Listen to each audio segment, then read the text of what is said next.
Hello, everyone. Welcome to the Amended Project, a podcast where we talk about how to amend or improve ourselves as we too are projects and are growing and changing in life. But not only that, this is also a space where we talk about listening to our intuition, trusting our gut, channeling our inner voice, our self awareness, love, relationships, emotions. We all have them, but we just don't want to talk about them. I don't know. What can I do? Anyway, we also talk about how to cope with the loss of a loved one and what those healthy coping mechanisms look like, the rules of fitness, and so much more. So much more. So now my hope is that whatever is shared in these podcasts, that they kind of flip a switch in your mind and they change the course of your path for the better. Because there have been moments in my life where someone has said something that completely caused me to change my perspective and where the light bulb just turns on, which has actually caused me to change my steps and where I'm going. And I hope that what I'm about to share now and in the future is a guiding light for you. So if you're new here, my name is Jennifer, spelled with two N's, but I'm a Jen. I'm a Jen spelled with one N. I know it's a little complicated, but that's why I like to keep it simple. And that's why it's, Jen with one N. But I also like to talk about things that help us improve and make us better. Now, in the first 7 episodes, the name of the podcast was called Jen Talks. And a few lovable guests, such as Jersey Jen with one N, you have Judge Jen, and then there's Zen Jen, made their big debut.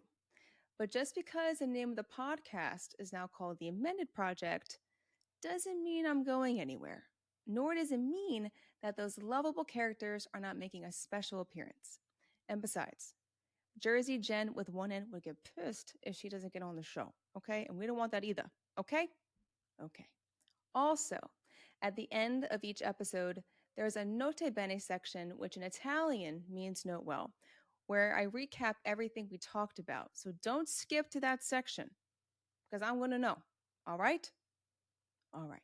You will also see in the caption section of the episode a list of songs listened to while writing and also a list of books that are mentioned throughout the podcast. So let's move.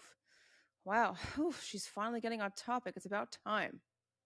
You're right, I am, honey. So buckle up, Buttercup. All right. Today's topic is called You Are Where Your Heart Is. And this is where we take a deep dive in how the heart reveals where we are, our intentions, the motives, the core belief system that we may have, what people may be centered around, such as money, self, family, etc., and how what's in your heart really dictates our dialogue, our perceptions of who we are, how we view things, and our steps forward. Plus, later on, I'm going to tell you a story from high school that still makes me laugh and questions things at the same time. So let's go. The heart drives the intentions and reveals people's motives and what you are centered around and what you become, meaning you are what you become. What you speak, you become. What you speak into existence, you eventually start believing. So be very careful with the words you say. And out of your heart, the truth is revealed. The simple words of joking about yourself in front of others reveals your heart. And here's the deal. Your body doesn't know the difference and may start believing the words you speak. For example, let's say you drop something and jokingly say, "Oh, I'm so clumsy." You may think you're joking about yourself, but you actively believe it and are feeling insecure in the moment about dropping something, which is why those words came out in the first place. And you feel a sense of shame. And also, your body will believe those words and slowly start becoming of which you speak. Or when you make a mistake, you might say out loud to yourself, "I'm so stupid." Well, number one, you're not stupid. And also, everyone makes their mistakes. And mistakes are cool, right? Because you're learning and discovering what works and what doesn't work and why it doesn't or why it does.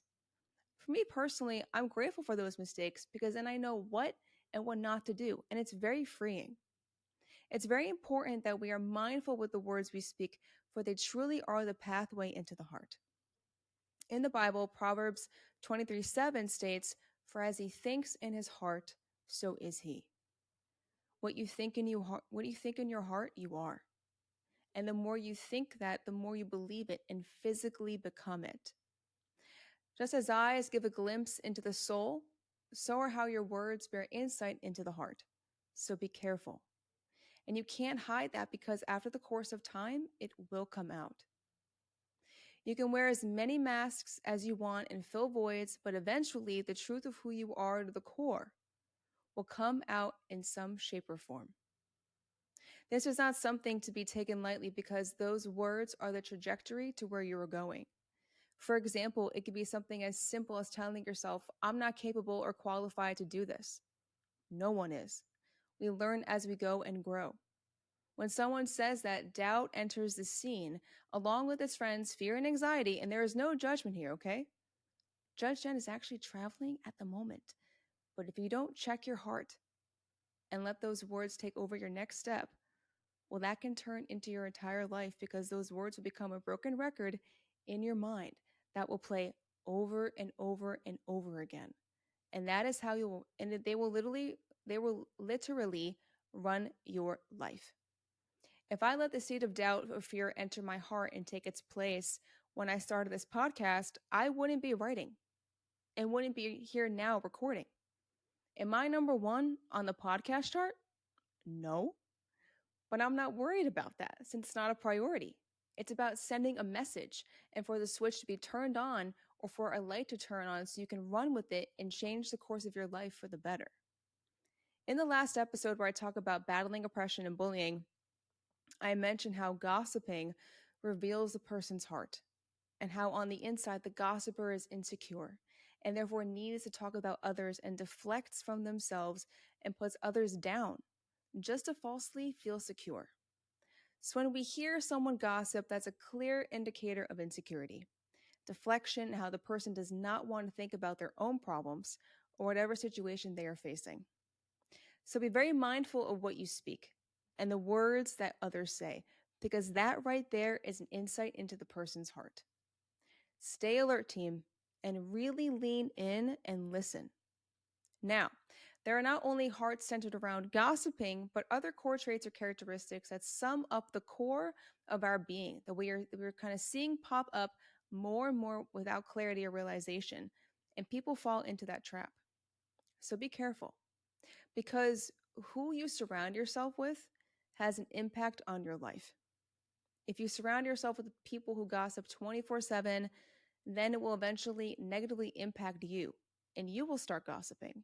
And that right there is a no-no. Don't do it. Please don't drain yourself. For example, a lot of what I see and hear nowadays are these two terms or words, complacency and should. Complacency means there isn't a heartbeat, right? You have a pulse, but is your heart really beating or are you just settling? And when you settle for less, is there life in that? Have you given up on life and just going about the day to day? Every action has a consequence. The act of complacency has a consequence. The act of going after your goals has a consequence, but it's worth it. The act of watching TV has a consequence. The act of settling has a consequence, which makes you think about which side of the coin you want to be on. The act of complaining and not doing anything about it has a consequence. Do you see where I'm going with this? I sense some discomfort will arise when you listen to this, but it's only to help you and place you on the path where you need to go and not stay stuck where you don't belong. I'm not sorry. Jersey Jen with one N, and I have to call it like we see it, okay? Life is too short, and you have way too much potential to settle for something less than you deserve and to waste your time doing something that no longer serves you. I see where people are stuck and say one thing, but don't act on it. For example, the gym, and there is no judgment in this whatsoever. It takes time to change habits, to lose weight, gain muscle, and tone up, depending on what your goals are. But if months and months go by and the person is the same, then what you are doing behind closed doors does not match up with what you're doing at the gym. You can't play both sides of the coin. You can't flip-flop. It's either you make the decision to stay focused on this transformation and know that there's glory on the other side of this, there really is, or you run in circles, repeating the same cycles and you stay the same. The gym is a sacrifice of time, food, and energy, but it shows discipline, self-care, focus, and health. Changing careers can be daunting and scary at times, but I've walked through it. And I'm glad I did because I not only learned a lot, but develops character, strength, and that even though you're scared, you can overcome.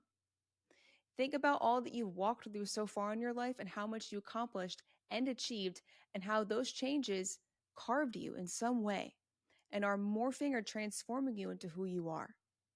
Change is scary, but staying in the same place can be stale, and that just makes me nervous. And if you're not growing or you are staying the same, then that is far scarier and more daunting.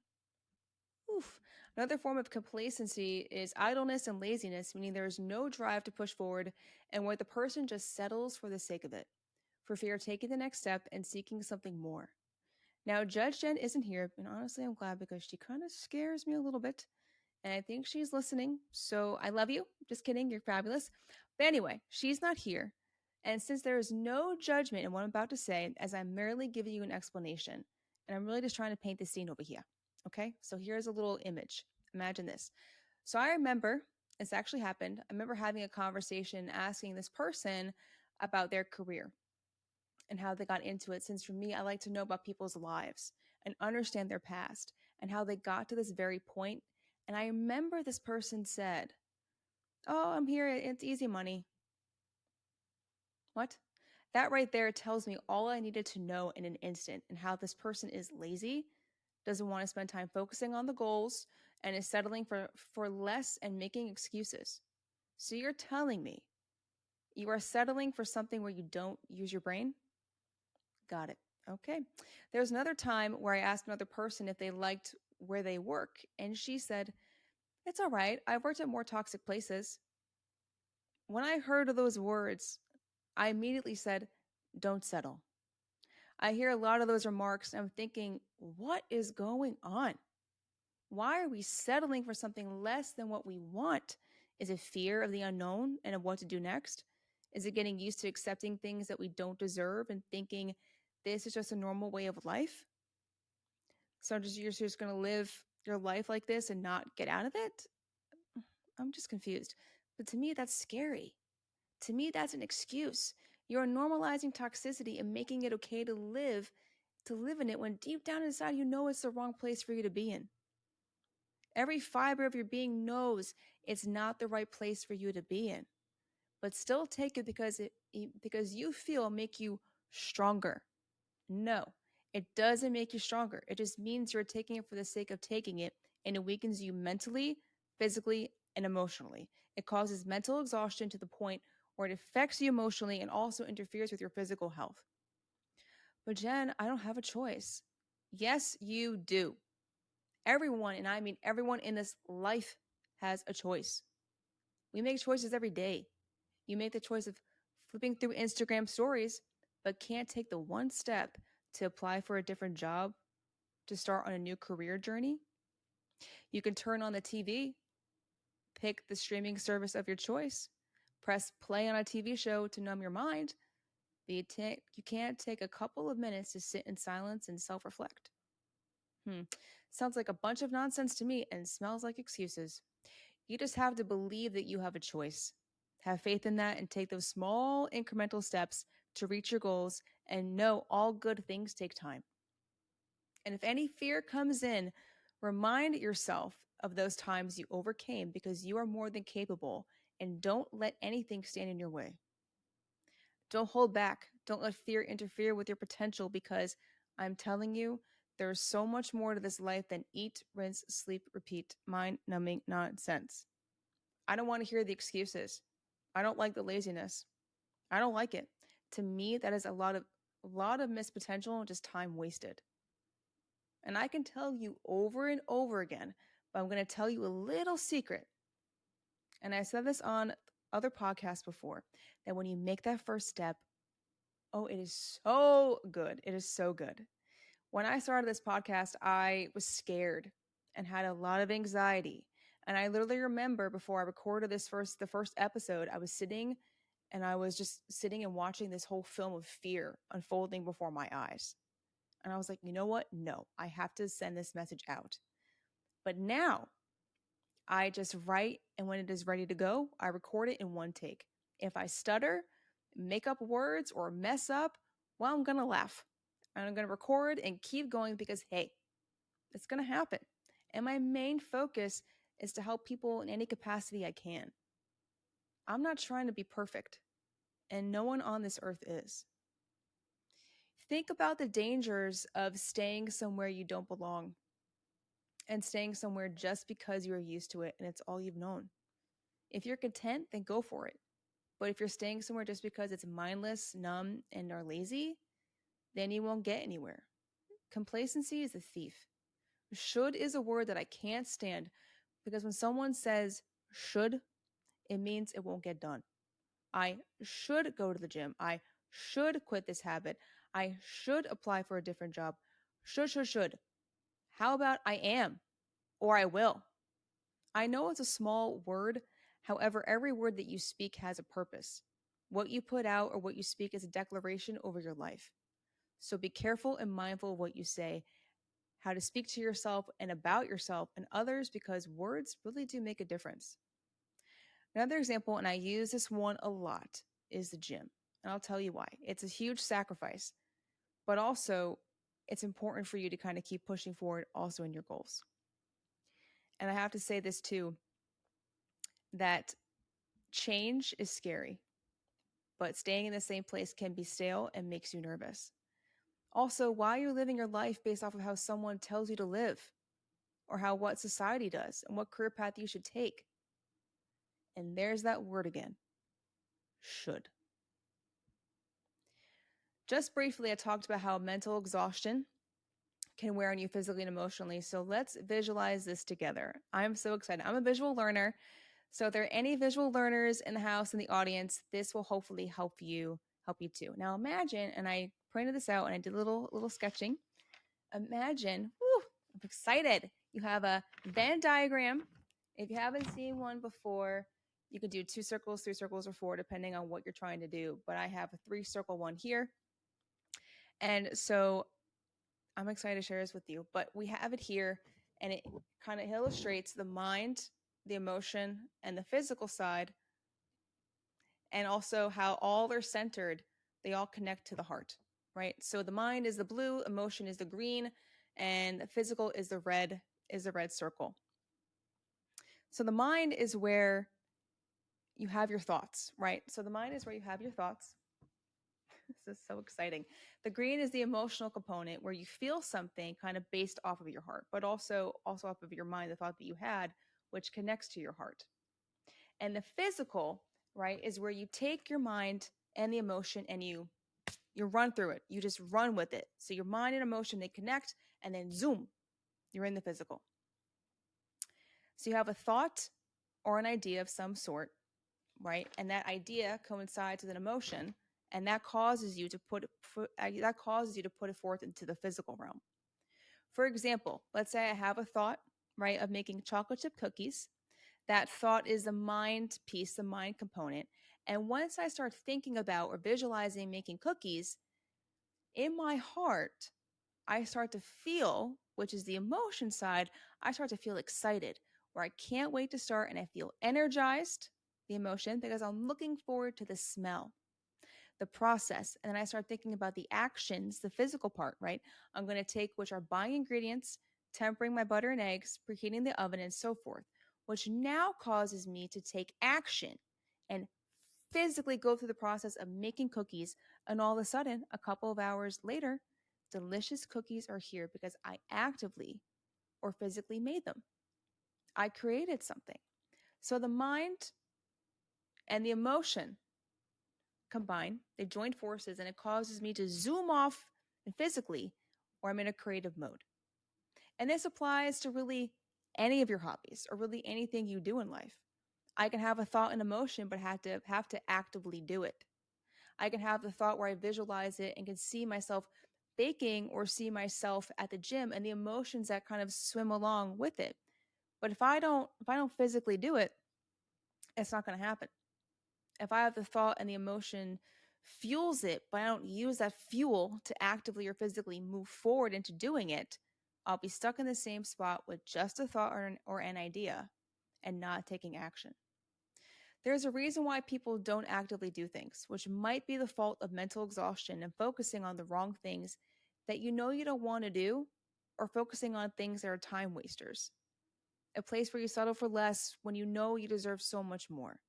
Which is why it is very important to be mindful of the words you speak over yourself, either in the dialogue you have with yourself or the words that you speak out because your body really can't tell the difference. I heard someone jokingly say to themselves that they were just taking up space and they weren't doing anything important. I remember thinking that this is how the person truly feels about themselves, but he belongs in that space that he's standing in. It To me, it revealed a heart of insecurity, this need for validation and wanting to feel like they had a purpose and a place. And in that one moment where this person fell out of place, it pretty much defined their whole mood in their day, which can cascade into the next day if they are not careful. And this goes back to the Venn diagram right over here, right? Where if you have a thought and it's linked to an emotion, that drives the physical. But the thought and the emotion are connected to your heart. That the heart reveals all right here. And also, out of the heart, the truth comes to light. It's very important to kind of keep that in mind. Also, there's more to life than paying bills and living for the weekend. Whatever that means. I don't even know living for the weekend. What does that even mean? What is this living for the weekend business all about? What kind of life is that? So you're telling me you're going to work more than 40 hours a week and something you don't want to do so you can live for the weekend and then eat, rinse, repeat for the next 30, 40 years? No, thank you. Sounds miserable. And another way to tell where someone's heart is how they speak. I remember asking a coworker how they were doing, and their response was, "I'm here." It really tells you that the person doesn't want to be there and rather be doing something else, and there is a sense of sorrow or sadness or misery that comes with it. But the more this person repeats that phrase daily, the more sadness enters in and the more they start to believe it, which is why it is important to be cautious with the words you speak. If your heart is rooted in the shoulds of, well, I should be working this job because it seems like the right thing to do. I should want to climb the corporate ladder because everyone else is doing it. I should do this and that because that's what my parents, friends, and family think I should do, and so forth. Right? Should is a very dangerous word because I said this before, but it can really trap you into thinking this is something you need to do. And that is how you should run your life. But it's not true. The more we listen to those shoulds, right, the more lost we are, the more complacency sneaks in, thinking this is normal. And we are more stuck than we can imagine. And before you know it, life has passed and then boop, you're done. Right? Those shoulds and the complacency overtakes your heart of what your heart is really telling you and what it's really calling out for you and what it's actually speaking to you. So be careful. And also, I don't even know what these rules of I should do or this all came from. Like, who developed them? But when I find out, I'll let you know. Instead of the thought, even though I don't want to, I should work this job because my parents want me to, or I should marry this person because my parents approve. How about you flip the table and work where you want to work? Marry the person that you want to marry for as long as you both shall live, not because of how cultural norms or traditions tell you how to live. That's fine for some people, but not in my backyard. All right? Not living for people in the way they think. There's too much complacency, laziness, and fear there, and I'm not about it. All right, here we go. Something else to think about is complaining. When someone complains about traffic, okay, can you control that? No. But you could play some music and dance while you wait. You could be grateful that you have a car to drive, that you have the freedom and the luxury to drive and go where you want, to be in your own space as you're moving. You can look at the sky. But it's raining. And we need the rain. We need the nourishment. We need the growth. We need our plants to grow. We need to help our trees. And besides, can you really control the rain? No. So look up and just be positive. Everything is all good. In the Bible, Proverbs 18:21 states that death and life are in the power of the tongue, and those who love it will eat of its fruits. So those who love the death of what you speak will eat of its fruit and will feed off more of that negativity. But those who love the life-giving words that you speak will feed off of the positivity, those words of encouragement, and they'll grow. Of its fruits, meaning the product and your tongue or the words you speak, really have a power to shine the light or negativity. You have a choice of the words you say, of what you listen to, and what you speak really does reveal your heart. You can either speak life, living, and encouragement and positivity. You can be a light unto others and supportive, or there's the other side where it's just not productive, where it speaks of negativity. It finds a negative in every situation. For example, if I start complaining about everything, complaining about the work I'm doing, complaining about how I don't have this or I don't have that, or how I haven't forgiven this person for this, or I'm gossiping about others to make myself better, what am I putting out there? And what am I revealing about myself? But what if I choose the other side, where I'm grateful for what I have, where I'm content and at peace, where I boost others up and encourage others with kindness and honesty? What if that's the kind of fruit I produce? That reveals my heart and pure intention. A lot is revealed by the words you speak. So you can be egotistical, have a lot of pride, arrogance, you can boast about yourself, gossip, lie, you be verbally abusive, you bully others, and even use words to manipulate and deceive and complain and so forth. But as I said before, life giving, and I'm driving this point home, it means encouragement, honesty, truth. You don't get involved with the noise and the gossip, the positivity, kindness, you're grateful, you're thankful, you're supportive, and where it's just not about you. And you decide what you want to feed off of, what you want to consume. Think about if you were another person, right, having a conversation with you, and you heard the words that you spoke. Would you want to surround yourself with you? Just a thought. Another branch of the heart might be where you're rooted in fear, which means you may be scattered, rooted in distraction, busyness, anxiety, so you're always on the run, unsettled, and letting the outer world control your life and dictate your every step. Now, being scattered, distracted, unbalanced, and all over the place can be caused by anxiety, a fear, living in the future, a fear of commitment and settling, and living in constant worry, which tells me your mind is troubled, since you can't sit for 1 second because of what your heart is telling you. Another way you could tell when someone's heart is rooted in fear and anxiety is when you can't peg them, or if you make plans, they are quick to back out and run in the other direction. Strange, right? Well, not exactly. They just don't know and have actually grown. All right, Jen, and have grown accustomed to living this way. It's become a new normal, and they are afraid to change that part of their lives. When someone is running around, they are afraid of commitment, feel pressure to get everything done, and are just staying busy. But even when someone is busy, doesn't mean they're busy doing the right things.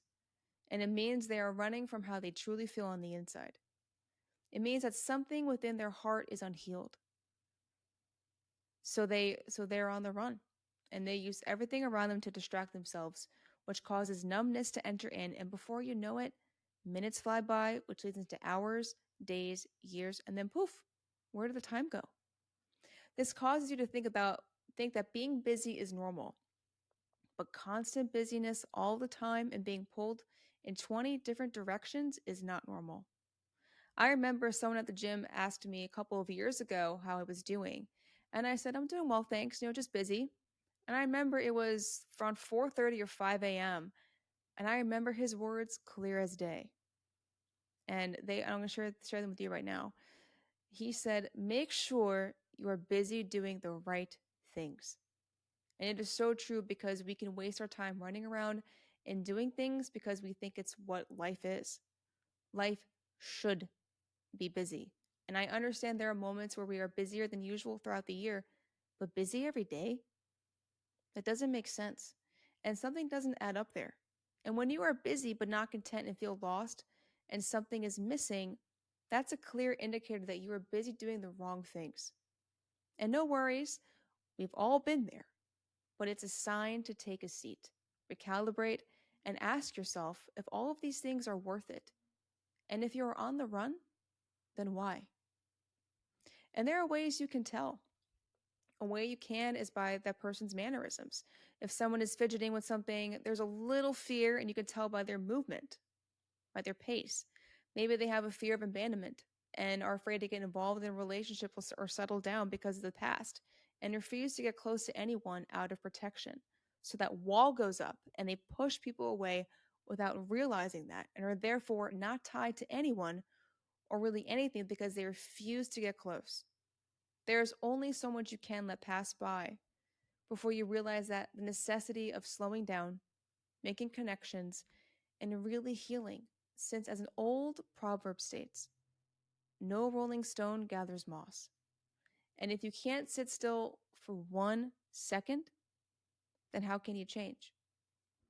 When a heart is rooted in distraction, they are not centered and don't know what they are rooted around, and let everything else come in without stopping and saying, hey, I have a choice here. Also, this person might be doing things out of fear because of their pains from the past. It might be a past relationship. It could be anything. There are times when after the end of a relationship, you want to pour all of that energy into something else. For example, it could be your career, and that's all you focus on. However, there has to be a point where that wall you built up over time, created by those blocks of fear from the past pains that you encountered, and what you have suffered, well, you have to let that wall down and let it all go because how much more time do you want to go by before you realize that you let the past pains control or dictate your life? I'm not saying don't go after your goals, career, whatever you're pursuing, since you are channeling that pain or that anger and using it as fuel into something better. But when it gets to the point where you are buried in your work and develop a block in your heart because of it for no one to get in, well, there lies the problem. And if you aren't careful, that past pain, if not looked at, will run your life. Sometimes for me, this is kind of back to the distraction. When I start writing, I have parts where I can just immediately dive in and start writing. But then I have moments where I'm stuck and I don't even know where to begin and start becoming distracted. But those seconds of distraction turn into minutes and it turns into time that I really just can't afford to waste. So, what I do is I put some music on, dance out any of the fear or anxiety I may have or that pent up energy. And from there, I'm able to sit down, focus, and write.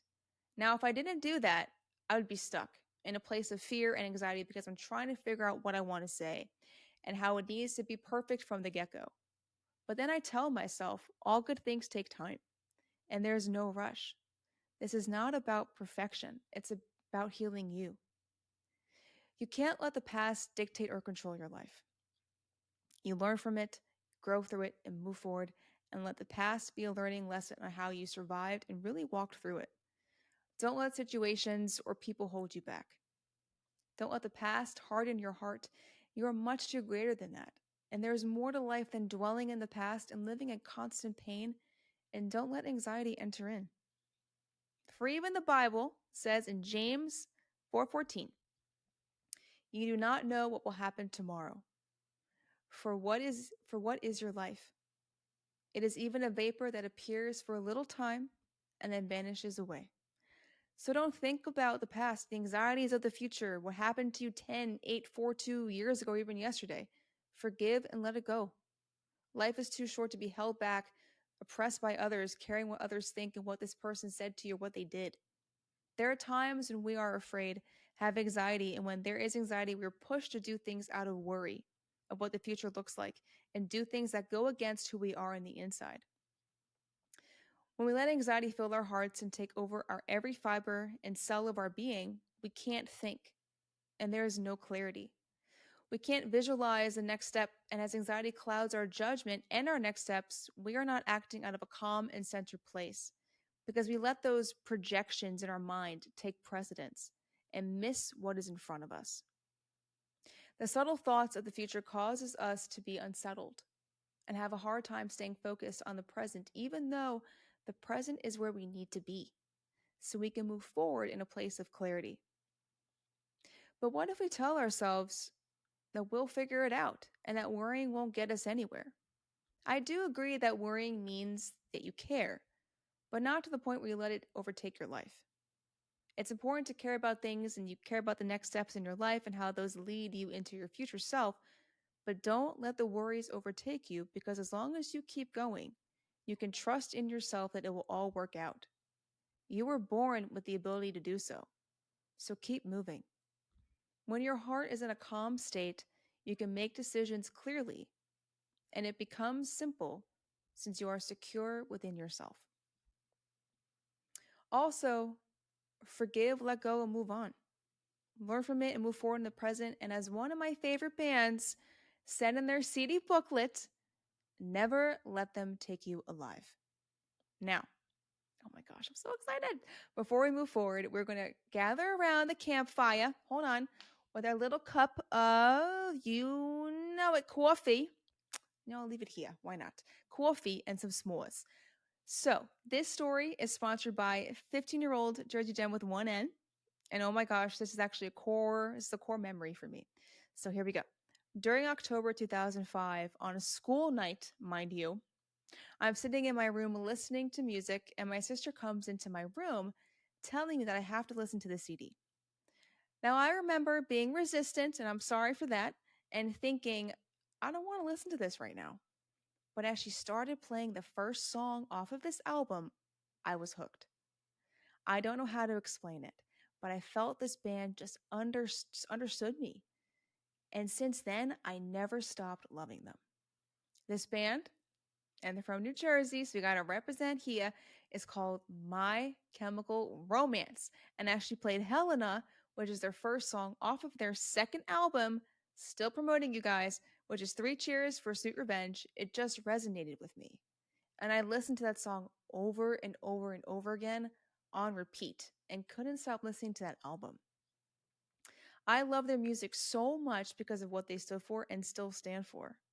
I remember one day I'm looking through the CD booklet, and on the last page, it said, "Never let them take you alive," which is the essence, the core, or the heart of who My Chemical Romance is and what they stand for.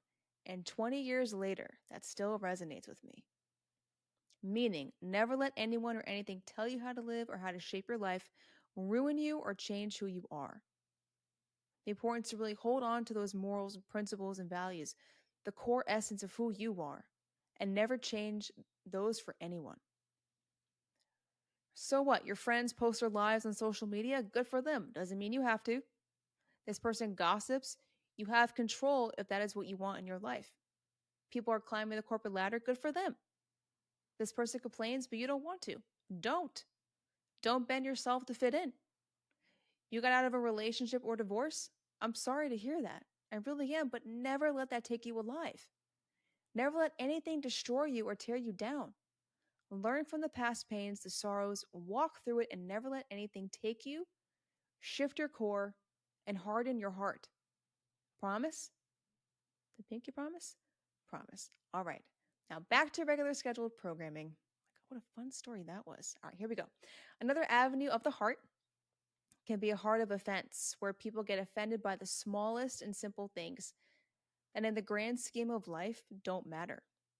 Where they get easily offended by what someone says or does and have a hard time letting go. Literally repeating that same story over and over again until it gets out of their system, but they're consumed by it. It's almost as if they're watching this story like a movie over and over again and letting it get to them since they are easily captivated by it and can't get their eyes away from it. I understand it. I understand in life, right? That there will be things that people say which may hurt you, but the key is to let it go. Because if you don't, you will ruminate in it. And then it only festers inside of you until you're angry and you might even lash out or shut down, depending. And that's a dangerous game to play since you're letting your past dictate your emotions and how you feel, and you're giving that power away to something that doesn't even matter. And granted, whatever this person may have said or done, they probably don't even remember it either, depending on the situation. Something to keep in mind is the importance of not giving that part of yourself away to others, because then they are in control of your emotions. There are times when people there are times actually when people are offended and they will lash out in pain because you hurt them, so they will hurt you. So, you can feel that pain because of what they caused you. There's that back and forth, and it's that good old misery likes company saying. But this also ties into not letting anything take you alive or overcome you, because when you give that key of your emotions over to someone else to control, it's game over. That even though you may be offended, analyze the weight of that person's words and the value behind them, because guaranteed it won't matter in the end. So don't pour yourself into it or give it light. It's not worth it. And as Eleanor Roosevelt once said, no one can make you feel inferior without your consent. Someone who is stuck in the offense has a hard time forgiving others for what they've done without realizing guaranteed they may have said something or done something to hurt others. So who are you not to forgive and forget? Who gives you that authority? Because when you forgive others, and I talked about this in the last episode, which is episode number 8, there is freedom in forgiveness. And therefore, you are no longer oppressed by it, because when you get offended by something and stay stuck in it, it's a stronghold. Like you're bound by it.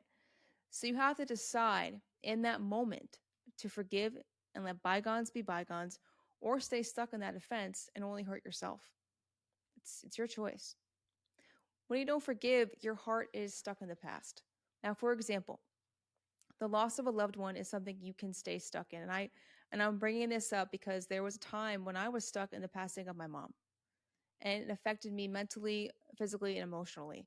But thank God I got out of it, and I'm no longer stuck in the mire, because it really affected me mentally, which caused me to feel a certain way emotionally where I thought I wasn't going to get out of it physically.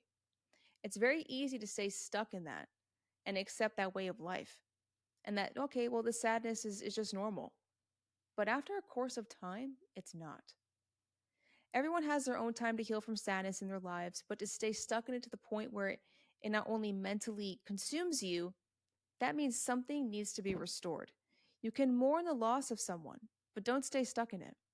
After some time, I knew I had to move on, and my mom, she will always be with me. But I had to move forward and not stay stuck in the past, since there is no growth, no healing, and no movement. And you will hear it too, where people out of nowhere bring up moments from the past about things that upset them because they haven't healed. It could be something from 7 years ago, from last month, and so forth, and they haven't figured out how to let go, and they let that offense kind of grip their hearts without realizing that that's what's happening.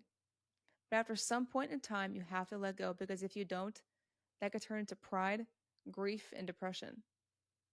What are you really gaining by that? When people repeat the same story about how this person wronged them and how they were treated and literally repeat it verbatim, they are stuck in this loop, and the broken record in their mind is playing on repeat. When you dwell on it, it festers, and that drives your physical being. And the more you think about it, the more you become it. The more you dwell on it, the more of the negative comes in and only wears you down. And that only pours out onto others and how you perceive the world. Just because you were hurt by one person or something of the past doesn't mean that all people are like that.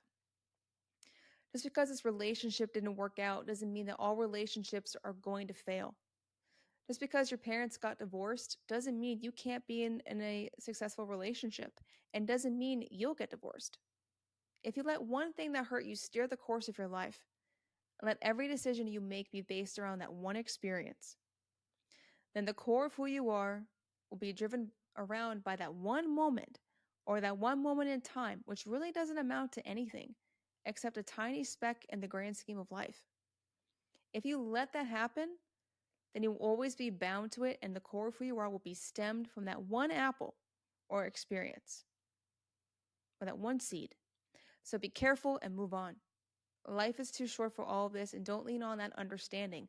Lean on the understanding of being grateful for the good and the bad, because both teach you more than you can imagine, and do not let the past haunt you. When we let the past interfere, it sometimes tangles us and holds us down where we can't break free, which is also oppressive in some way, because you're constantly living in it and thinking about it over and over again, like that broken record. A heart that is stuck in the past shows there's a past pain that needs to be resolved, needs to be truly looked at from a bird's eye view or holistically and healed. For example, let's say you were married or in a relationship and it sadly ended. Obviously, you need time to pull away, take your time to heal, to work through with a sound mind, to know what you need to work through and how to move forward. With healing comes regeneration and growth. We as individuals are not meant to stay stuck in one spot. We are meant to evolve and to grow, to improve, move forward, and progress. But sometimes it could be a challenge where we have a heart buried in pain. And this kind will hide its sorrows in other things, such as distractions, where it tends to pull away from looking into how it truly feels, masking that pain by innumerable things, vices, TV, etc., only to avoid the sorrows that need to be released and dealt with without realizing when you look at the raw pain that you're going through. Oh, there's so much beauty. There is glory in it all because you conquered it with the will and strength of your mind, without vices, distractions, and things that really are temporary. The distractions of this world will not bring you peace. The vices of this world amount to nothing and will do nothing for you. You are wasting your time, money, and life based off of things that honestly have no value. The real value is when you overcome. And I don't want to hear any excuses because you are actively letting everything else around you overcome you, but you are not overcoming it. And let me say that again. You are letting everything around you overcome you, but you are not overcoming it. We all have the mental strength to push forward, and it's really about you telling yourself you can no matter how many times you need to, and being humble enough to know your weaknesses and to not be afraid. Oh yes, you have a question. I know I've been talking away here, so I'm sorry if I missed you. I feel like we're back on Jen Talks, but how can I help? But Jen, what happens if I enjoy alcohol or love food? Hmm. Woo, that is a great question. Oh, what an audience. Oh my gosh, I'm gonna start crying. Okay, now we gotta keep going. Gotta stay focused. All right. So there is a difference. Are you drinking once in a blue moon or are you drinking to numb the pain? When you say you love food, does it mean you love trying new things or are you overeating to fill a void? And if the latter one is the case for both, it's a mask for how you really feel. And all you are doing is putting a band aid on it, right? Like, oh no, the band aid came off. Well, throw on another band aid. Oh, another. And before you know it, I don't even know how many band aids you can wear because it starts to actually bother you. Also, depending on the vice, and it doesn't have to be food, you're throwing money down the drain because you don't want to sit in the silence and really tune into yourself. Before you know it, the pain is buried deep. It's buried deep within. And I mentioned this during episode 3 on how to cope with the loss of a loved one. That when you bury your emotions in some shape or form and they are not dealt with healthily, then that actually will come out another way. And you can say, well, Jen, how do you know? You don't drink. I may not drink and do any of that stuff, but I put myself in your shoes and understand that vices are masks for a bigger problem and there is less time spent on the problems of your heart. And if not checked, the more your mind starts to think and then genuinely accept that this is your life and you are destined to live this way. Just as in that Venn diagram, your heart, right? Your heart is in pain. And I'm going to pull this back up here to really visualize this again. So your heart here, the purple piece, your heart is in pain. Your mind, right? Your mind is actually telling you, you think about the pain that you're in and you start to feel that sadness, which is the emotion. And that drives the physical, right? That sorrow, that despair, whichever it may be, really actually drives the physical side where you may cause you to stay stuck and be so buried deep within it. And that every step that you take is based off of what your heart is telling you. And those thoughts and the mind, those thoughts and the emotions, that are all connected in that drive the physical. And once again, I know it's hard, okay? And look, I know it's hard. I understand. And I have a lot of compassion. But I'm also going to tell you like it is.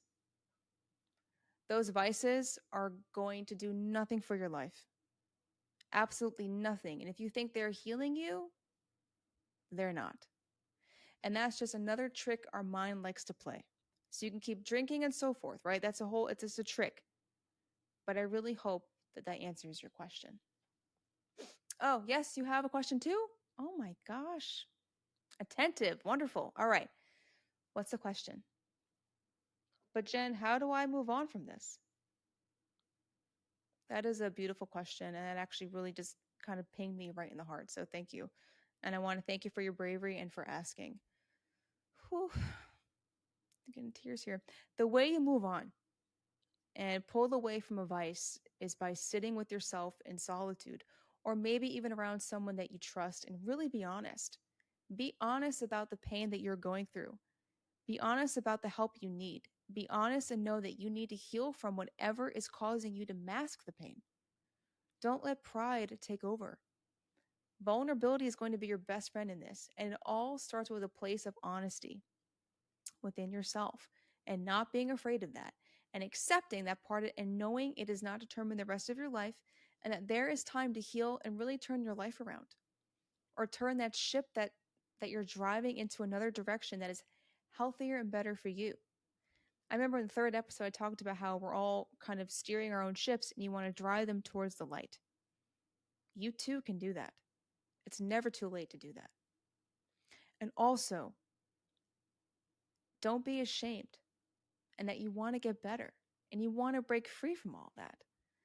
I promise you, all these vices, they're not worth it.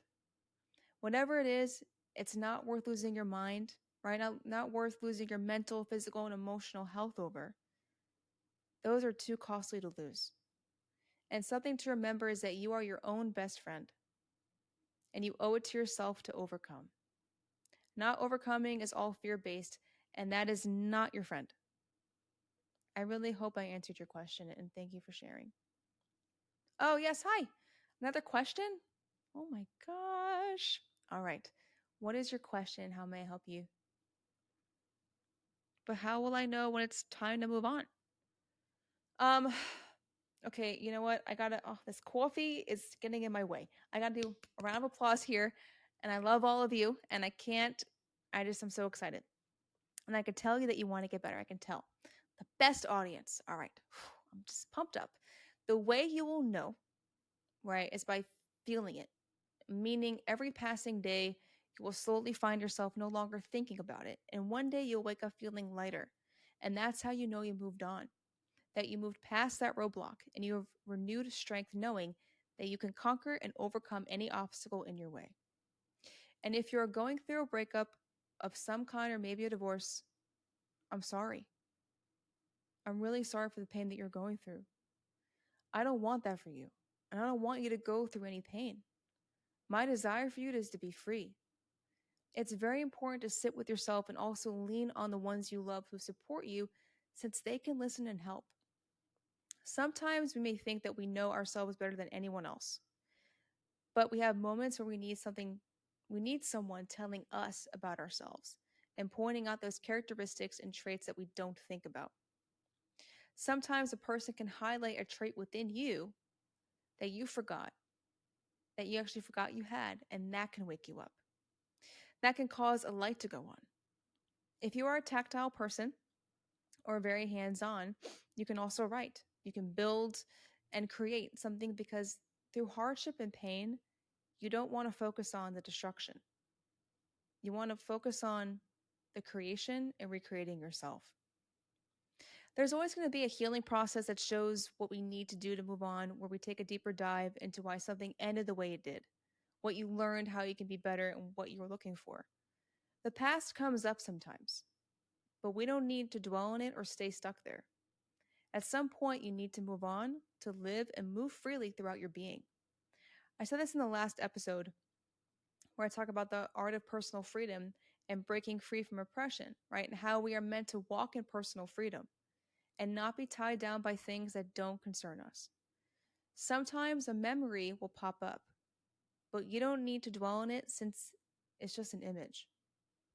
When you are healing, you are shedding the old self, removing things that no longer need to be there, and transforming your mind for the better. I hope this helps. And hey, keep going. All right. Actually, your question, and thank you for asking this question, is leading me into the next part of the episode. So thank you for that. From a healing heart comes a heart of gratitude, where you're grateful for things that were once missed because you weren't spending the time wisely. Grateful for the peace and quiet moments filled with solitude that your soul needs to reboot from time to time, where you can center yourself once more. Grateful for the simple things, right? Those simple things in life, and grateful that love is truly all around you. You just have to lean into it and look for it. And no, not love for the material things like cars, money, and clothing, etc., but love for the peaceful moments, the cold, brisk air, the falling of the leaves on the trees, the sight of the moon, right? The prominence of the stars and how the sun rises, and even the cloudy days where the sun shines through. You then have a heart of gratitude and appreciation for things that may seem common, but actually aren't. That's where the peace is. And I hope this also helps you as well. A grateful heart stems from gratitude, where the person appreciates the trials for the lessons and for those beautiful, simple, peaceful moments where it doesn't have to be a lot to make them grateful. Where you are grateful for where you are grateful for when something didn't work, right? It didn't work out because you weren't meant to be there. Grateful for even the simplest things like a shower, right? Soap, body wash, a place to even take a shower, a place to lay your head where you are safe and can sleep peacefully through the night and don't have to worry when you get up in the morning. It's very simple. And when your heart and mind think about those types of things, you are no longer in a place of lack and fear where you think the grass is greener on the other side and you don't have enough. But being grateful, right? Even being grateful for the food that you eat and that you even have food to eat is a big deal. Having clean water to drink from is huge. When you are genuinely grateful for all the small things, then you are grateful for the big things. Grateful for the blue skies and what they bring. It's important to never take anything for granted and to be grateful regardless. And out of a heart of gratitude produces a heart that gives. As Matthew 6, as book of Matthew 6, verse 6, 3, 4 states in the Bible, but when you give to the needy, do not let your left hand know what your right hand is doing, so that your giving may be in secret. All right, this is where you give from a place of purity in your heart and not expect anything in return. And when you give, you don't dwell in how great you are. You give and move forward. When you give, it pours out of your heart to naturally give, because when you give, it comes from a natural place in your heart. However, if you give because you expect something in return, which is based on condition, and when you expect something that you don't receive, well, there's disappointment. For example, let's say you compliment your peer on how hard they work, and in return they say thank you, but they don't say the same thing or give you a similar compliment. There are two avenues that your heart can go down. Now, this is where we're going to challenge the framework a little bit, so stay with me. When we compliment and or give when we compliment or give something to someone and don't receive anything in return, how does your heart react? Do you keep moving do you keep moving throughout your day without thinking about that interaction, or does your heart say, "Why did they say anything to me? Do I not work hard enough?" Are you complimenting this person out of a place of insecurity, hoping to be seen for the work you do? Or are you complimenting because it comes from a genuine place and it doesn't matter to you if they compliment you in return? When you give, and this could be anything, you give from the heart, and my wish for you is that when you give, it comes from a place of purity and not expecting anything in return. Where giving does not stem from a place of trying to look like a good person or appear a certain way, because frankly, who cares? And that you can honestly say it comes from a place of truth and encouragement, not because you want something, right? But you want to give.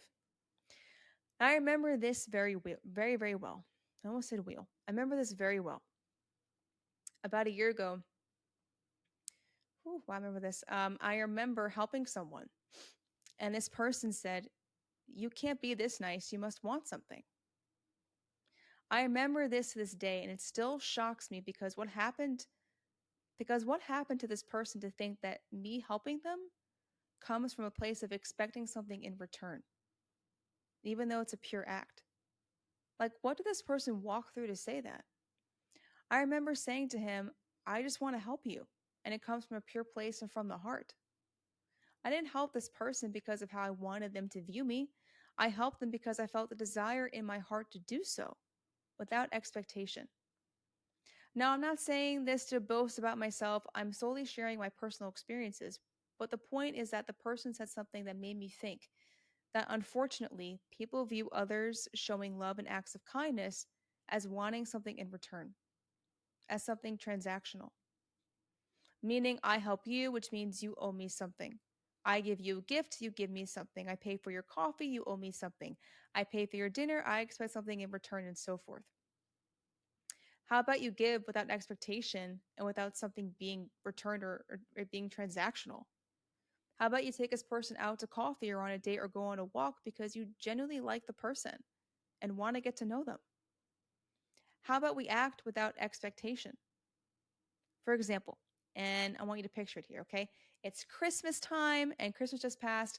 The Christmas tree is standing tall, decorated with the sparkling lights and dangling icicles and the colorful ornaments that glimmer. And as you walk by, there are these alluring presents under the tree. You might even, grab one and shake it to see what it is. I'm just kidding. I don't even do that. All right. But think about the presents. Why did you buy those presents in the first place? Why did you get that certain gift for your father? Why did you buy that gift for your child, wife, mother, etc.? Why? Well, because you wanted to give them something that would bring a smile to their face, possibly light their heart, maybe it makes them feel valued or appreciated, right? Not because you were expecting to receive something in return. It's a pure act of giving.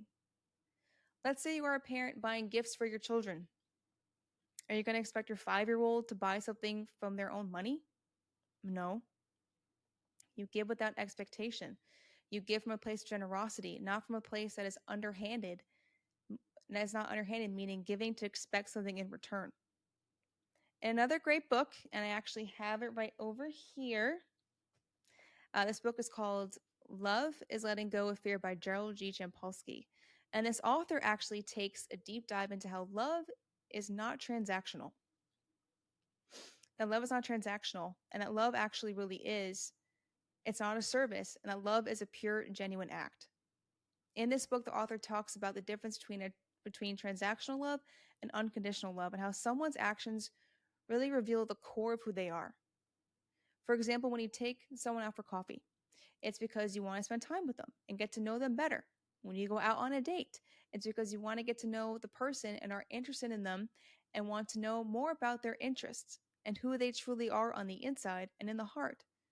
I understand their life before they met you, their background, their interests, their goals, and what they want in the future.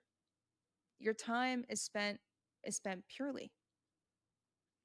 Your heart can also be centered around other values such as family, love, relationships, money, principles, and self, which I'm actually about to unveil. So, in a book, another book here called, boom, right over here, The 7 Habits of Highly Effective People by Stephen R. Covey, the author discusses certain areas of life that a person may be centered around, which defines their core being. These areas not only include family, money, self, and principles, which actually principles is my favorite one, but also talks about religion, church, spouse, friend, work, possession, pleasure, and enemy. Now, throughout this part of the book, Stephen R. Covey goes into a deep dive into the different sections of certain ideas or concepts that you subconsciously base your life around and actively live your life. And these concepts act as your foundation of which you build your life around and develop a framework that shapes you or molds you and dictates your every step. And without realizing, you live your life this way without knowing why and repeat the same cycles and patterns which are passed down to generations and generations to come. And if you haven't read this book, I highly recommend it. It's an eye opener. All right, so let's move. On page 126, in regards to people who are family centered, and Covey writes, and I'm quoting from the book here, As an area of focus and deep investment, it provides great opportunities for deep relationships for loving. This is for family centered, okay? So it provides great opportunities for deep relationships for loving, for sharing, for much that makes life worthwhile. But as a center, it ironically destroys the very elements necessary to family success. People who are family centered get their sense of security or personal worth from family tradition and culture of their family reputation, meaning they do what they can to protect these traditions and frameworks that the familiar um, and frameworks the familiar culture is built off of. I need more coffee, all right? And if something tries to change it, a sense of worry or fear comes. Covey goes on to saying, thus they become vulnerable to any changes in that tradition or culture and to any influences that would affect that reputation. Family centered parents do not have the emotional freedom, the power to raise their children with their ultimate welfare truly in mind. If they derive their own security from the family, their need to be popular with their children may override the importance of long term investment in their children's growth and development. Now, also, kind of fast forward a little bit, on page 126, Covey mentions any behavior that they consider improper threatens their security. They may yell or scream. They may overreact and punish out of bad temper. And hold on, this part right here. They tend to love their children conditionally, making them emotionally dependent or counter dependent and rebellious. Meaning the parents love based on condition, that if you don't do as I say regarding every part of your life, then you'll be punished, banned, and so forth. The lives are centered around and controlled by how their family operates, and they do not use their own moral compass and act based out of the emotional temperature of their family, which literally creates an environment that is fear based. Where's the freedom in that? Where you have to walk on eggshells to please the ones around you, and that if one peg is out of place, the whole building or framework that your family is based on, that foundation, falls apart. I'm not saying having traditions is bad, not at all. But to the point where there is control involved, that's where there's a problem. That if either you or someone in your family makes one mistake, there is punishment. It's not healthy mentally, physically, and emotionally. And what I'm saying is that sometimes those old frameworks with how you build your life just don't work, and that's okay. There's nothing wrong with you wanting more for yourself. And sometimes you have to cut the cord from their ways of thinking because where they are at in their lives is completely different than where you are. And you are not your parents. Times have changed, and you are not your family. You are you. You are not your sister or your cousin. You are you, and you have to live from a place where your morals and values are so rooted within you that nothing can shift or change that. That you know who you are to the core. You know what you and your heart stand for. Where you live from a place of integrity, principles, and values. And if people don't like you for it, well, then too bad. And as my father says, they can like it or lump it. You're not living your life for others. So be careful where your heart is centered around because it will guide you for the rest of your life. If you're not cautious, it will drive you to the next stop, to the next phase. And before you know it, you're 80 years old, wondering what you did with your life and how you let everything stand in your way or control your every step. I'm not saying stop talking to your family, but have boundaries because life is too short to walk on eggshells and to appease others out of fear. That's a little people pleasing. It's not selfish if you choose not to live a life they have planned for you, or if you don't agree with everything they say or do if you decide to kind of break the mold. It just means that you have your own thoughts, opinions, and ideas, and you're not a carbon copy and choose to not live in that comfort zone. All I'm doing is bringing the truth to light and just providing clarity. It's great to love your family, cherish them, spend time with them, and so forth, and also in relationships, to love your friends, family partners, husband, wife, and so forth. But when your whole life or whole purpose revolves around them, there can be problems. You can love your family, but not agree with everything they say or do. You can respect them, but not live your life solely on how they tell you to. At the end of the day, you have to follow your own voice and your intuition. Lean into your heart because your family isn't going to be here forever. So you need to be solid or rooted in who you are, the center and core of your very being, and not others. Otherwise, you're living your life to please others and you lose sight of yourself. And the more you repeat the same cycle over and over again, the more likely you will lose sight of who you truly are. And that will be passed down. That will be passed down in future generations. For example, let's say you just got married, right? And your family is already asking you when you're having kids.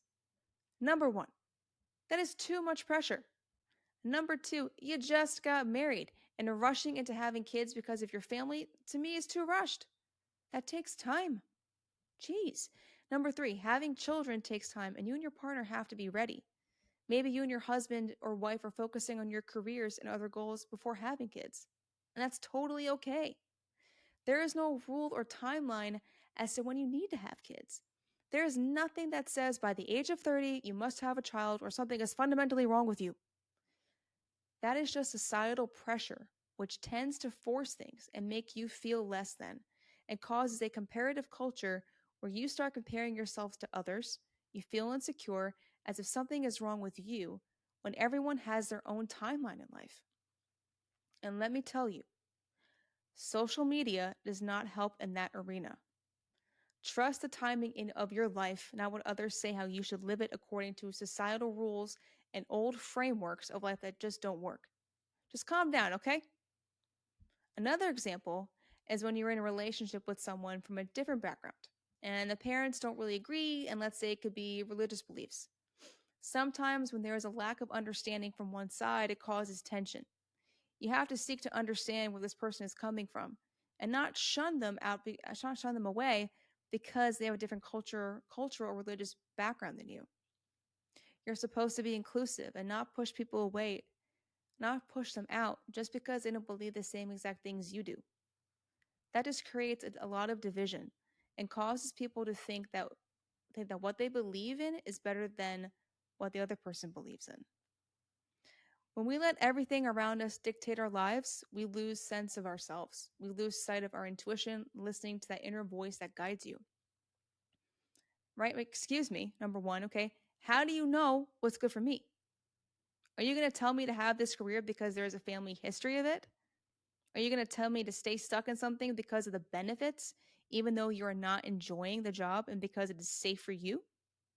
Are you really going to tell your children to marry this person out of your own personal fears because you are afraid that the traditions are not going to be passed down? Are you going to tell someone they don't have a choice in who they decide to become? How would you like it if someone told you how to live? And since when did you become a dictator? I don't think you would like that one bit. And I'm sorry you were controlled and live a life in fear, but that doesn't mean I need to follow in your footsteps. And nor does anyone. That doesn't mean we need to be a product of our environment and carry those concepts forward for generations and generations to come. We too can decide what we want for our lives.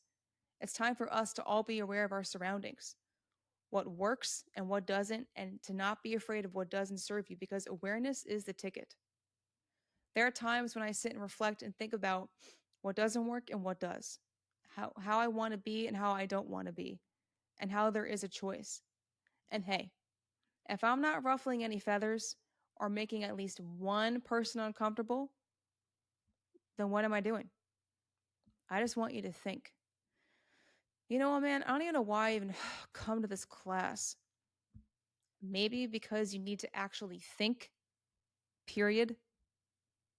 Speaking of thinking, using that noggin and not that phone, another cornerstone that it may seem most of the world is revolved around is money. So on page 127 of The Seven Habits of Highly Effective People by Stephen R. Covey, Covey mentions, and this is quoting from the book, but work and money per se provide no wisdom, no guidance, and only a limited degree of power and security. Meaning that money is just a resource and work is a means of making money to provide security and stability. But to make it a core value that your life is revolved around will cause a lot of problems and doesn't provide any depth at all. On page 134, Covey illustrates how each distinct center links to security, guidance, wisdom, and power. Covey states in regards to being money centered, and this is quoted from the book, this is for security, that your personal worth is determined by your net worth. You're vulnerable to anything that threatens your economic security. In terms of guidance, profit is your decision making criterion, which pulls you from the core to make more and more and more, and you are not satisfied. Wisdom, and Covey states this, is summed up by how money making is the lens through which life is seen and understanding, creating imbalanced judgment. He also states that power means you are restricted to what you can accomplish with your money in your limited vision. Now, Covey does this for all center types mentioned in this book. So I'm going to actually just quickly reveal it to you. Go to the pages. So it starts page 133. So you see this chart here where it's, if you are, let's say, spouse centered, it reflects the security, guidance, wisdom, and power based off of that one center. So that goes from 133. I just want to show you 133 to 135. Yeah, 135. Just in case you wanted to kind of pick it up. But in terms of that, I highly recommend the book. But here's the deal. If you serve money, it will drive every step in action in your life. And that is a big mistake. And you'll be chasing the dollar every step of the way, pushing out anyone in your way just to make more. I've seen it before when people who are money centered will make the other person look bad just so they can take their position and climb to the top. Money can only buy you security and materials and doesn't last forever, but principles do. And that's something that no one can take from you. Money does not bring you peace, love, joy, and nor does it have morals and values or is really attached to any principle. When I hear that someone is doing something for money, you're in it for the wrong reason, and your heart is not into what you are actually doing. When someone says, well, I'm working here for the money, it tells me that there is no passion if you are just doing something for the money. Do something that fills you up, where there's a burning, fiery passion inside of you. Don't just settle. Move. Oh, but it's too hard. I'm too old. What's worse, staying stuck in something where there is no passion and no fire, or working towards something that is bigger and brighter, where you're working day in and day out and overcoming every step of the way? Money is transactional and helps to buy a house, furniture, materials, food, electricity, heat, and so forth, but doesn't buy joy. It doesn't buy happiness. And even when you buy something, that emotion or feeling wears off afterwards and you forget, and also it doesn't even talk to you. So, it doesn't express feelings or emotions. And it really is a piece of paper. It can't buy inner wealth. So now I'm going to pause here. And do you remember in the beginning how I mentioned there's a high school story that I was going to share? Well, thank you for your patience, because here it is. And this one still makes me laugh to this day. And I still shake my head. So when I was 15 years old, or about a sophomore in high school, and I honestly haven't thought about this since in 20 years. When I started writing this podcast, this story came to mind. And I remember thought, oh my gosh, I have to put this in here. So to paint the scene, I was sitting in history class. I think it was a nice fall breezy day. But I remember, right, when I was 15, now I was in high school. I didn't have a lot of confidence until I was about 16 or 17. So raising my hand in class just didn't happen. On this particular day, and I remember it so well, our history professor asked us what makes the world go around. So imagine me as a 15-year-old not raising my hand in class. As soon as he asked this question, my left hand shot up and I said, love. And I will never forget his response. And his response was, we have an idealist in the house. And as I lowered my hand, I asked myself, who is this guy? And who are you to judge? Like, rude. Another student raised his hand and said, money. And we're going to pause on that one. All right. And our professor said, you got it. When I heard that response, I remember thinking, are you serious? Money? Money makes the world go round? Who are these people? That's the kind of thought you're going to teach to kids? What made you qualified to teach? This is the school my parents sent me to? I don't know what planet you're from, but I'm not from it. Hello, like so many eye rolls, so little time. And that's stuck with me to this day because what it is teaching is that money is the most important thing. And that's what you prioritize and center your life around. Hearing that honestly made me actually feel sad because those are the principles you don't want to drive into impressionable minds. That is an age when we are developing ourselves, our core values, and our belief system.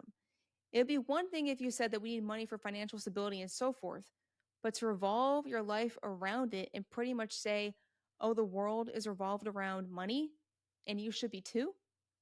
I don't think so. Just because I live here doesn't mean I need to operate the same way as you do or as the world. Sorry, not doing it. What you are instilling is greed, ruthlessness, never having enough, and you are worried about not being enough because of that. So, no thanks. The true value is what you have in your heart, not your account.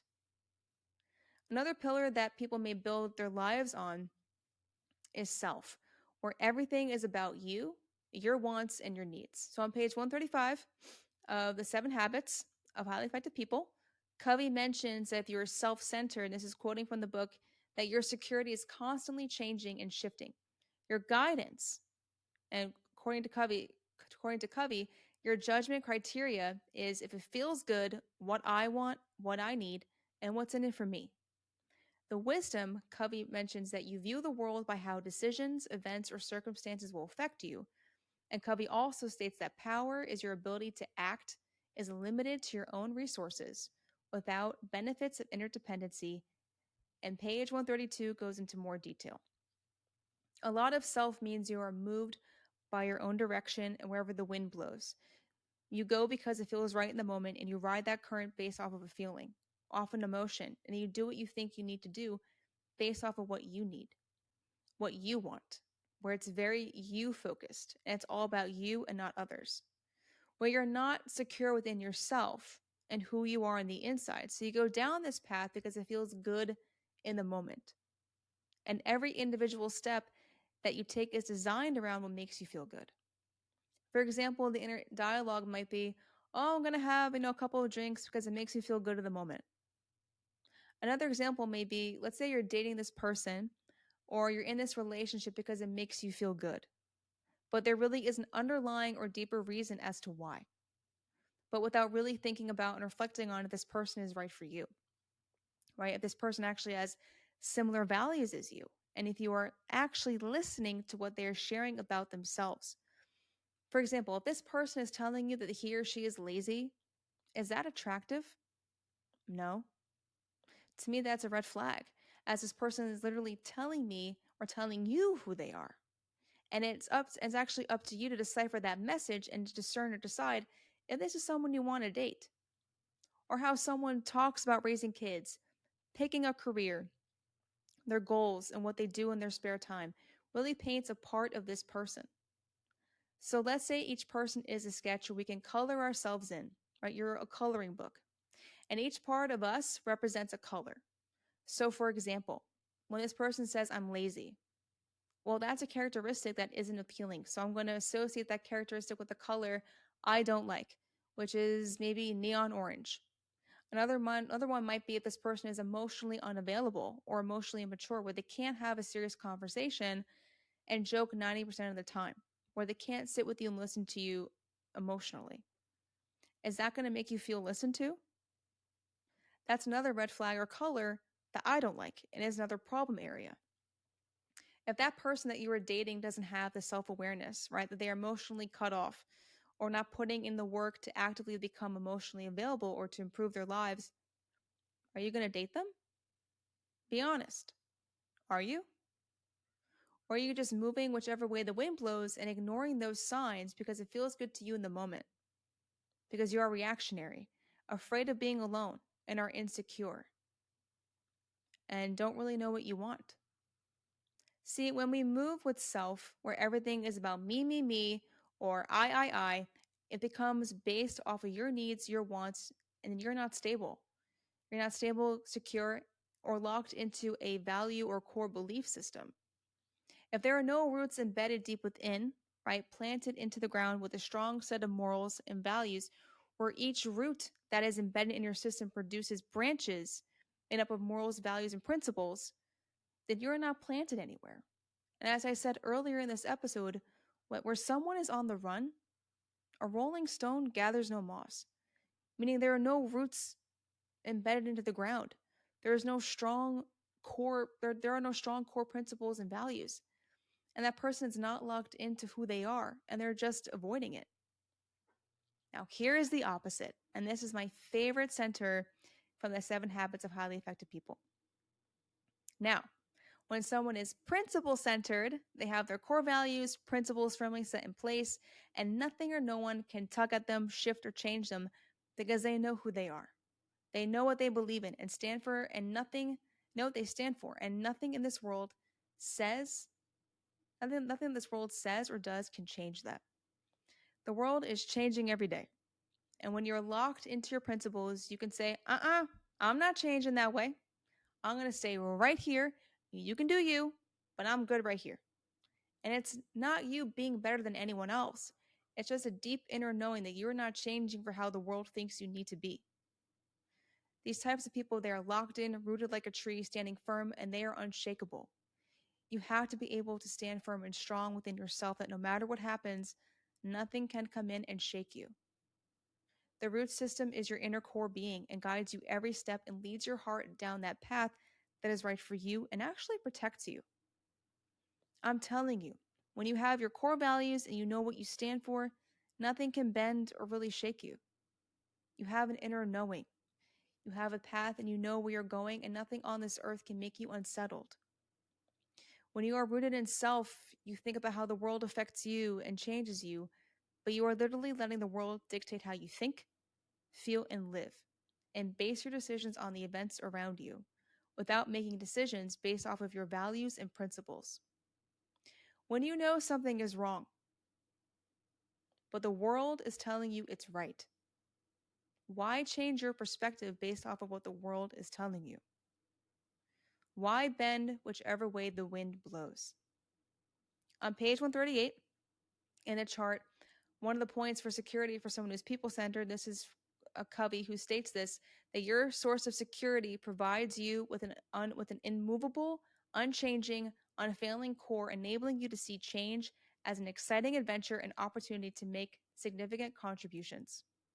Covey states that guidance is when you are guided by a compass, which enables you to see where you want to go and how you will get there.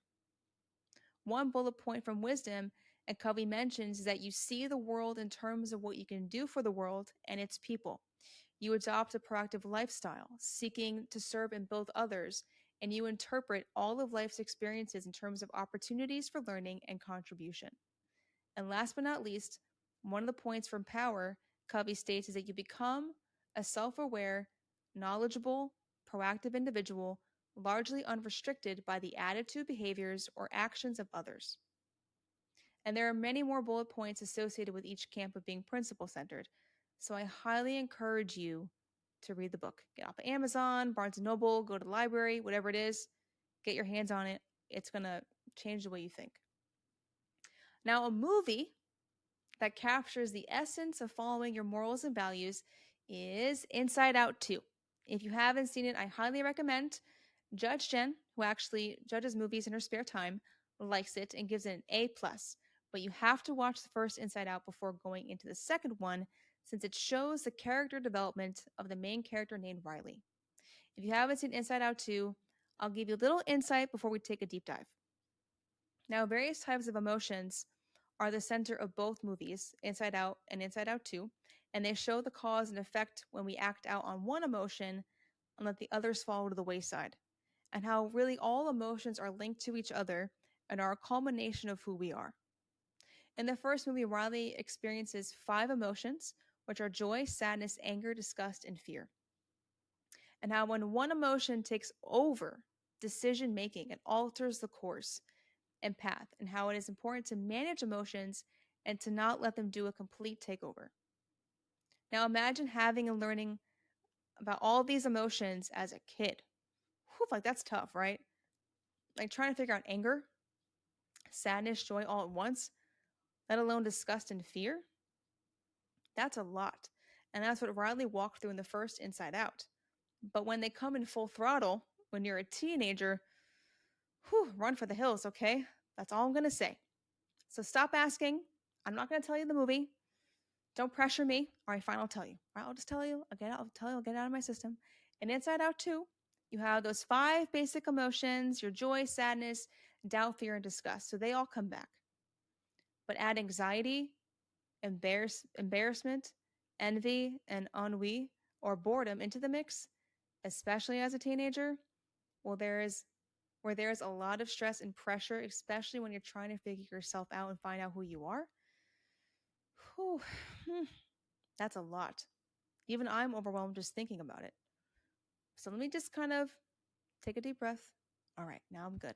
Okay, let's get to the point. In Inside Out 2, Riley and her friends, who all love hockey, are invited by their coach to go to a hockey camp to try out for the high school hockey team. But not only that, a hockey player named Valentina, who Riley looks up to and idolizes, is at the same hockey camp, which causes Riley to want to fit in. So Valentina thinks that she's cool, that she's popular. When Riley is in this environment, she has a battle between her head and her heart, where she slowly starts losing sight of her morals, values, and her principles, which represent her core belief system. And as she subconsciously does that and lets certain emotions dictate her steps in the future, she starts to lose her sense of self and those principles that were actually embedded to her. And the core starts to alter and change, and it changes completely. I'm not going to say anymore, actually, I will. Okay. But this is why it's important to live a life based off of morals, values, and principles, so you don't care what others think. If you change who you are to fit in, the foundation you stand on, or the core of who you are, crumbles. What happened in the movie was that Riley made decisions based off of trying to fit in. She let the desire of popularity overtake her and let particular emotions such as anxiety take the lead. And it came to the point where that one emotion controlled every choice she made, and it caused her to lose more than she realized. Not only losing her friendships, but also kind of losing her hopes of being on the hockey team. But she also lost a core sense of self, which took years to build, and in an instant, the roots which she planted were replaced. Your core system is invaluable and cannot be compromised, which is why it is very important and very healthy to take a deep dive and a temperature check to see where we are currently in our lives and recalibrate if necessary. It will remove all pride and replace it with grace to know you are not always right, and to have the humility to know so. And bottling up emotions isn't healthy either, since that will cause you to lash out and make decisions or say things out of pent up anger and frustration. Can you imagine if you made every decision out of anger? You would lose a lot along the way. You'll lose relationships, friendships, and so forth, where no one would want to be around you. Or if you made decisions based off of idleness, you would get nothing done and stay glued to the TV or to your phone and do absolutely nothing. It's just a thought. And it's healthy to take a temperature check because it brings so much clarity and there is no judgment whatsoever. It's important that we take a look at ourselves on the inside, look at our path, and think about how every decision or step leads to the next step. How that inner dialogue, right? What you're telling yourself and what it's telling you, and how you truly feel. And those thoughts are actively guiding your next steps. So, for example, if you notice that your life is run by your job, take a mental break and think about how it can no longer run your life and how not to place all your eggs into that one thing. Or if you know that if that relationship is not healthy for you, take a step back and think about it. And there may be some resistance, right, that comes from that. Because as humans, we are designed to make things work without realizing that sometimes it may be forced and not meant. Where you're taking a square peg and trying to put it into a round hole. It's just not going to work. And that's okay. If it's not meant, then you're being saved from something that is not for you and not meant to be a part of your journey. And you can remove yourself from that. You can heal and know more of what is for you. But this all starts from within. I can't physically make you sit down and do this. That is a realization you have to do on your own. but it's healthy. You have one life. We are not meant to live it miserably and walk blindly for the rest of our lives. There's way too much at stake, and you can't afford the cost. Now, as we move and as we conclude, but as we move into the note bene section of the episode, which is our note well section of the portion of the podcast, I want you to take a deep breath. Since I know we went over a lot. Remember, this is not called the Judgment Project. I'm just here calling it like I see it so we can wake up. Please don't think I'm better than anyone. I'm not. We all need to be pushed, and that's that. There is no condemnation. If I sound harsh, good. And geez, don't settle. Like, oh my gosh, the settling is unsettling. I'm tired of seeing people wasting their time and wasting their potential and not doing a thing to change. And 5, 10 years go by and they're still doing the same thing. I'm not after anyone. I just want you to be free from those old frameworks, traditions, cultural rules, patterns of your life that are too comfortable and take over the room for growth and just don't work. It's time to wake up, team. It's time to really wake up now. It's time to move and not lay dormant. Just coast and be lazy. Or throw anything at the wall and see if it sticks and you pick that up and run with it.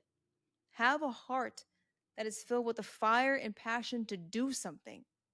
And if you don't know what to do, sit with yourself and don't let noise dictate your life. Sit with yourself, write it out, just think and be. Don't let vices and distractions become a band-aid, which are only numbing you from where you need to go and silencing that voice. And silencing that inner voice of healing, but silencing that voice of where you actually are meant and destined to go. Also remember to check the posture of your heart, how it feels and where it stands, because it guides your next steps in life along with your morals, values, and principles, since those also lead you. Something to keep in mind and remember is that handy dandy, where are you? Venn diagram, okay, that shows how the heart in here guides you mentally and also links to the emotional side where the heart, where your mind and emotion, they all join together and they into the physical. But that's all linked and sourced into the heart. And remember that the heart is an image of you. Now, before we go, and if you want to write these down, you can. Proverbs 23:7 from the Bible states, "For as he thinks in his heart, so is he." And as MCR or My Chemical Romance states, never let them take you alive. Until the next time on the Amended Project, I almost said Jen Talks. Oof, gotta get used to this, where we talk about how technology interferes with love, relationships, and so much more. Now, please feel free to hit those like and subscribe buttons on YouTube and Spotify and share this episode with anyone you think that needs to hear this message. Sending you all peace, light, and love. Take care until next time.